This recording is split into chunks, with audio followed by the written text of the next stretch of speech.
السلام علیکم ورحمۃ اللہ وبرکاتہ۔ پیارے دوستو، حضرت ابو سعید خدری رضی اللہ تعالیٰ عنہ فرماتے ہیں کہ حضرت حسین بن حضیر رضی اللہ تعالیٰ عنہ اپنے باڑے میں ایک رات قرآن شریف پڑھ رہے تھے۔ اچانک ان کی گھوڑی اچھلنے لگی، انہوں نے اور پڑھا، وہ گھوڑی اور اچھلنے لگی، وہ پڑھتے رہے، گھوڑی اور بدکی۔ حضرت اسید رضی اللہ تعالیٰ عنہ فرماتے ہیں کہ مجھے خطرہ ہوا کہ کہیں گھوڑی میرے بچے یحییٰ کو جو قریب ہی تھا کچل نہ ڈالے، اس لیے میں گھوڑی کے قریب جا کر کھڑا ہو گیا تو کیا دیکھتا ہوں کہ میرے سر کے اوپر بدل کی طرح کوئی چیز ہے جس میں چراغوں کی طرح کچھ چیزیں روشن ہیں، اور پھر وہ بادل کی طرح کی چیز فضا میں اڑتی چلی گئی، یہاں تک کہ میری نظروں سے اوجھل ہو گئی۔ میں صبح کو رسول کریم صلی اللہ علیہ وآلہ وسلم کی خدمت میں حاضر ہوا اور عرض کیا، اے اللہ کے رسول صلی اللہ علیہ وسلم، میں گزشتہ رات اپنے باڑے میں قرآن شریف پڑھ رہا تھا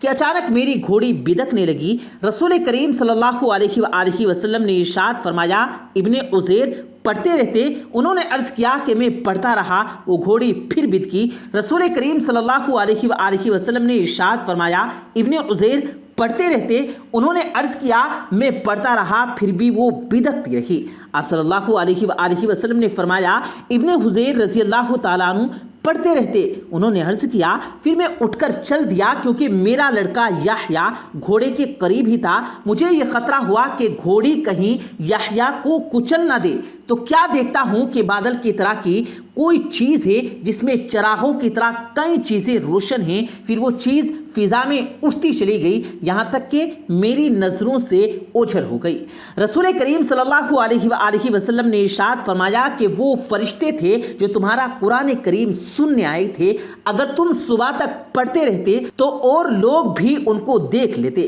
وہ فرشتے ان سے چھپے نہ رہتے۔ حضرت ابو سعید خدری رضی اللہ تعالیٰ عنہ فرماتے ہیں کہ میں فقہائے مہاجرین کی ایک جماعت میں بیٹھا ہوا تھا، ان لوگوں کے پاس اتنا کپڑا بھی نہ تھا کہ جس سے پورا بدن ڈھانپ لیں، بعض نے بعض کی آڑ لی ہوئی تھی، اور ایک صحابی رسول صلی اللہ علیہ وآلہ وسلم قرآن شریف پڑھ رہے تھے کہ اس دوران رسول کریم صلی اللہ علیہ وآلہ وسلم تشریف لے آئے اور ہمارے قریب آ کر کھڑے ہو گئے۔ رسول کریم صلی اللہ علیہ وآلہ وسلم کی تشریف آوری پر تلاوت کرنے والے صحابی چپ ہو گئے۔ آپ صلی اللہ علیہ وآلہ وسلم نے سلام کیا، پھر دریافت فرمایا، تم لوگ کیا کر رہے تھے؟ ہم نے عرض کیا، یا رسول اللہ، ایک تلاوت کرنے والے قاری صاحب ہمارے سامنے تلاوت کر رہے تھے، ہم اللہ کی کتاب کی تلاوت توجہ کے ساتھ سماعت فرما رہے تھے۔ رسول کریم صلی اللہ علیہ وآلہ وسلم نے ارشاد فرمایا، تمام تعریفیں اللہ تعالیٰ کے لیے ہیں جس نے میری امت میں ایسے لوگ بنائے کہ ان لوگوں میں مجھے ٹھہرنے کا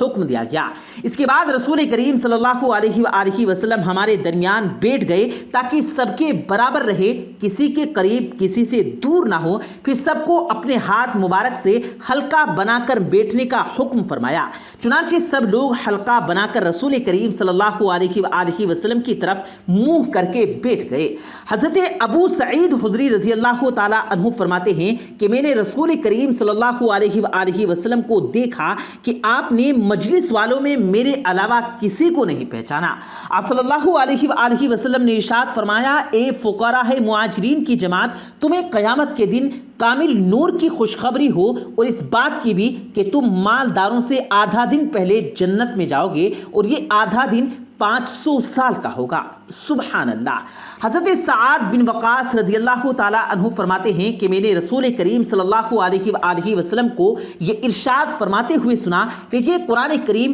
فکر اور بے قراری پیدا کرنے کے لیے نازل ہوا ہے، جب تم اسے پڑھو تو رویا کرو، اگر رونا نہ آئے تو رونے والی شکل بنا لو، اور قرآن مجید کی اچھی آواز میں پڑھو، کیونکہ جو شخص اسے اچھی آواز میں نہ پڑھے وہ ہم میں سے نہیں ہے، یعنی ہماری کامل اتباع کرنے والوں میں سے نہیں ہے۔ حضرت برار رضی اللہ تعالیٰ عنہ روایت کرتے ہیں کہ رسول کریم صلی اللہ علیہ وآلہ وسلم نے ارشاد فرمایا، اچھی آواز سے قرآن کریم کو مزین کرو، کیونکہ اچھی آواز قرآن کے حسن اور دلکشی کو بڑھا دیتی ہے۔